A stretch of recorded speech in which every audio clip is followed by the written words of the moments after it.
शलोम and welcome with another video. ये video Armageddon की जंग पर है कि हर मजदून की जंग क्या है, हर मजदून का मतलब क्या है, ये कहाँ होगी, कब होगी और इसराइल की इसमें क्या रोल होगा। सो ये सारे के सारे सवाल हैं इस जंग के हवाले से। So let's see this today. लेकिन उससे पहले I would like to request you कि वीडियो अगर कोई पसंद आए तो उसको लाइक भी कीजिएगा, शेयर भी कीजिएगा और चैनल को भी सब्सक्राइब करें। God bless you. Armageddon जो है ये तीसरी आलमी जंग के मायनों में लिया जाता है कि ये ऐसी जंग होगी कि जिसमें तमाम दुनिया की अकवाम शामिल हो जाएंगी और इसको बाइबल मुकद्दस में खुदा की रोज़े अजीम की लड़ाई भी लिखा गया है। इसको इंतकाम का दिन भी कहा जाता है। So this will be like a full and final battle, the great battle. जितनी भी जंगें हुई हैं उनसे ये बड़ी जंग होगी। जैसे पहली आलमी जंग, दूसरी आलमी जंग हुई है, ये बिल्कुल हमारे 19वीं 20वीं सदी की बात है, बिल्कुल फ्रेश है। लेकिन उससे पहले भी बड़ा जंगो जदल हुआ है और कहा यह जाता है कि आखिरी 500 सालों में जो जंगों का वो होना है ना, वो बहुत ज्यादा तादाद में हो रहा है और बड़ी जंगें हो रही हैं।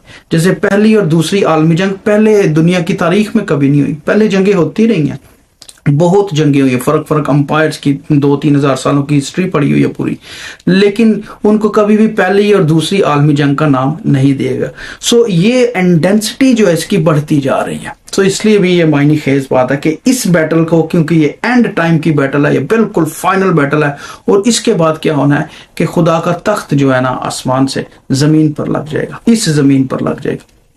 अच्छा, मजदून जो है पहले इसका मतलब देखते हैं। सो ये लोकेशन माना यह जाता है, स्कॉलर्स ये कहते हैं, मोस्टली स्कॉलर्स ये कहते हैं कि ये जो हर मजदून की वादी है वहां पर होगा और इसीलिए इसको आर्मेगेडन कहा गया है। हाँ, ये जो लफ्ज यूज हुआ है ये उस जगह के मुनासिबत से ही इस्तेमाल हुआ है। लेकिन दूसरे कुछ स्कॉलर्स हैं वो कहते हैं कि नहीं, ये चूंकि आलमी जंग होनी है, दुनिया के इसमें इन्वॉल्व होनी है, तो ये कहीं पर भी हो सकती है।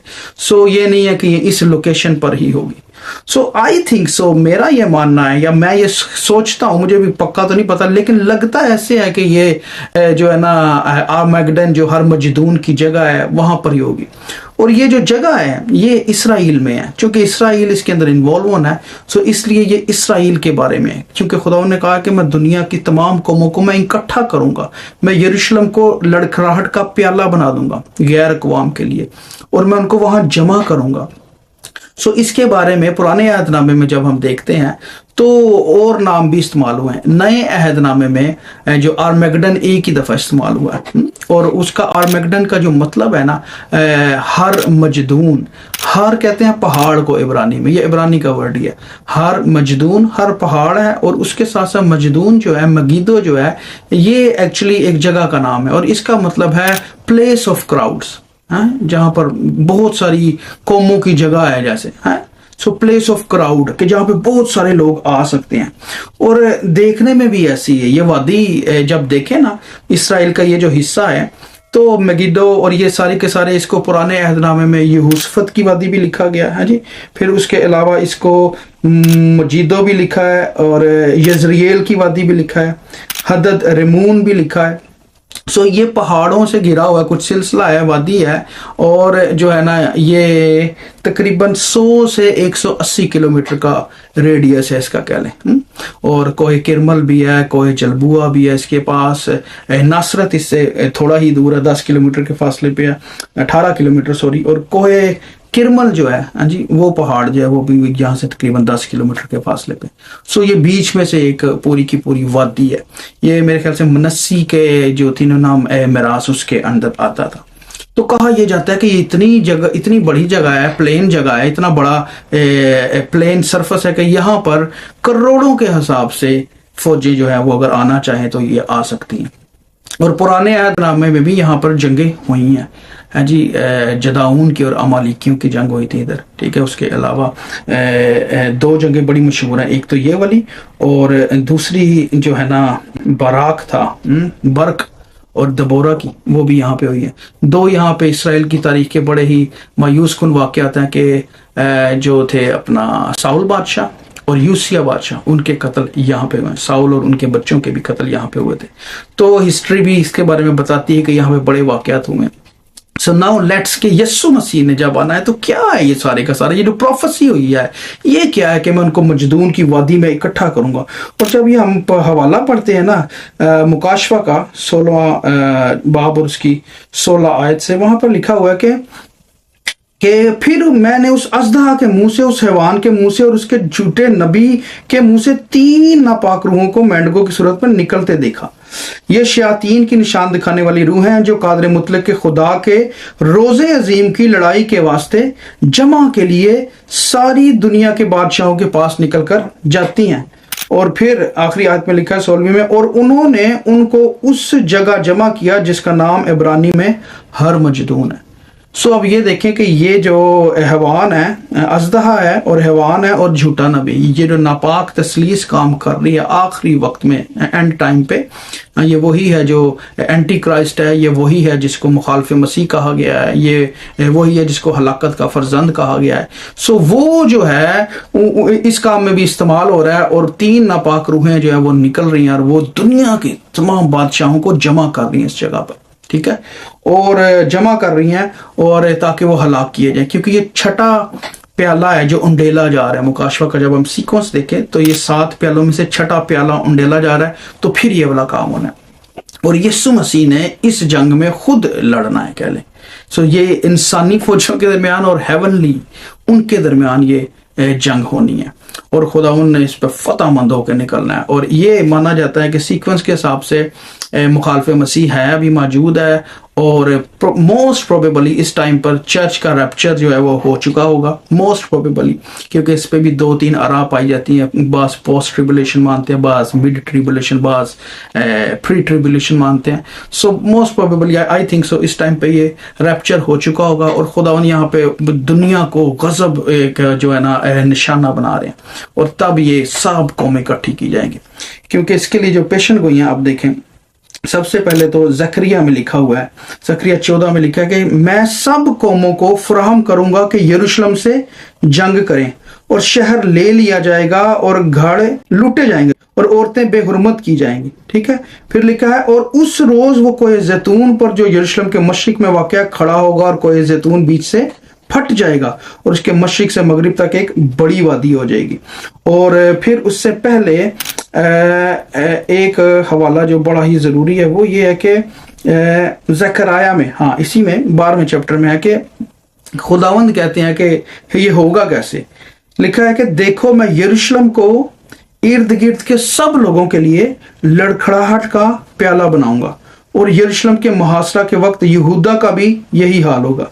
फिर आगे लिखा है कि और मैं उस रोज यरूशलेम को सब कौमों के लिए एक भारी पत्थर बना दूंगा और जो उसे उठाएंगे सब घायल होंगे और दुनिया की सब कौमें उसके मुकाबिल जमा होंगी।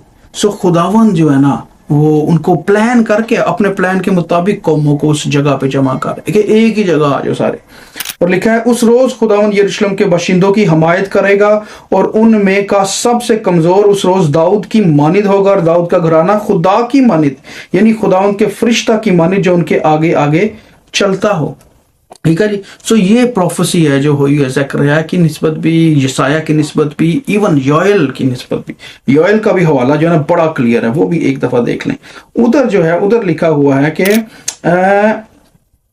उन अयाम में और उसी वक्त जब मैं यहूदा और यरूशलेम के असीरों को वापस लाऊंगा तो सब कौमों को जमा करूंगा और उनको यहूसफत की वादी में उतारूंगा और वहां उन पर अपनी कौम और मिरास इसराइल के लिए जिनको उन्होंने कौमों के दौरान परागंदा किया और मेरे मुल्क को बांट लिया हुज्जत साबित करूंगा। इनके खुदावंद साबित ये करना चाह रहे हैं इस आर्मेगडन की लड़ाई से, फुल एंड फाइनल बैटलमेंट से, कि मैं हूं जो इसराइल को बचाता हूं, कोई और नहीं है। और इस टाइम में कहा यह जाता है कि सारी कौमों ने इसराइल का साथ छोड़ देना, अमेरिका भी, यूके भी, फ्रांस क्या, वेस्टर्न वर्ल्ड क्या, यूएनओ, कोई भी हमदर्द नहीं रहेगा, ठीक है। आधी से ज्यादा दुनिया तो पहले ही उनके खिलाफ है, तो उस टाइम पे कोई नहीं होगा और उनके लिए कोई होप नहीं होगी। आधा शहर तक लिखा है ले लिया जाएगा, औरतें बेहुरमत की जाएंगी, कताल होएगा, कत्लो गारत होएगी और फिर जो है खुदावंद खरूज करेंगे ताकि जब साबित हो जाए कि इसराइल के पास कोई और उम्मीद रह नहीं, देयर इज नो होप। सो खुदावंद कहते हैं मैं हुज्जत साबित करूंगा सब पर, ताकि कोई ये ना कहे कि जी शायद इनको इस मुल्क ने बचा लिया या किसी बादशाह ने बचा लिया। तो नो नो नो, मैं और उस रोज खुदावंद खरूज करेगा।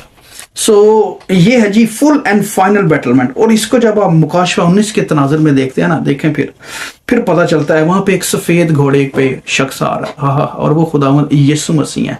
और वो आ रहे हैं और लिखा है कि और एक सफेद घोड़ा है और उस पर एक सवार है जो सच्चा और बरहक कहलाता है, और वो रास्ते के साथ इंसाफ और लड़ाई करता है। उसकी आंखें आग के शोला हैं और उसके सर पर बहुत से ताज हैं। ठीक है जी।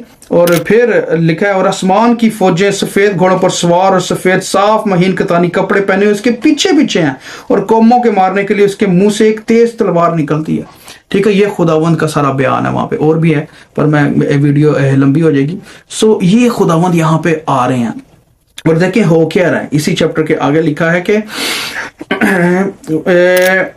लिखा है वहां पे एक और फरिश्ता आया है आफताब की तरह, और उसने बड़ी आवाज से चलाकर आसमान में से सब उड़ने वाले परिंदों से कहा कि आओ खुदा की बड़ी ज़ियाफत में शरीक होने के लिए जमा हो जाओ, ताकि तुम बादशाहों का गोश्त और फौजी सरदारों का गोश्त और जोरावरों का गोश्त और घोड़ों और उनके सवारों का गोश्त और सब कौमों सब आदमियों का गोश्त खाओ।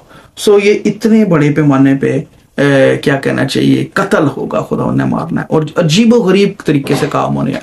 वो खुदा आग भी नाजल कर सकते हैं, उनमें कन्फ्यूजन डाल सकते हैं, जैसे पुराने अहदनामे में होता था कि उनकी तलवार उनके साथियों के ऊपर ही चल जाती थी, या कोई उनको ऐसा निशान दिखाई देता था, या कोई अफवाह आ जाती थी। So there were so many अजीबो गरीब तरीके से। और इवन खुदा ने ओलों से मारा है जंगों में जब इसराइल को जिताई पुराने अहदनामे में। सो इस ही तरीके से होंगे काम से। ये एक सुपर नेचुरल खुदावंद अपने जो नेचर है उसको इस्तेमाल करेगा।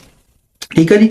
और एंड देखें, एंड लिखा है कि और वो हवान और उसके साथ वो झूठा नबी पकड़ा गया जिसने उसके सामने ऐसे निशान दिखाए थे जिनसे उसने हवान की छाप लेने वालों और उस बुत की प्रस्तिश करने वालों को गुमराह किया था। वो दोनों आग की झील में जिंदा डाले गए जो गंधक से जलती है, और बाकी उसके घोड़े की सवार की तलवार से जो उसके मुंह से निकलती थी कत्ल किए गए, और सब परिंदे उनके गोश्त से सैर हुए।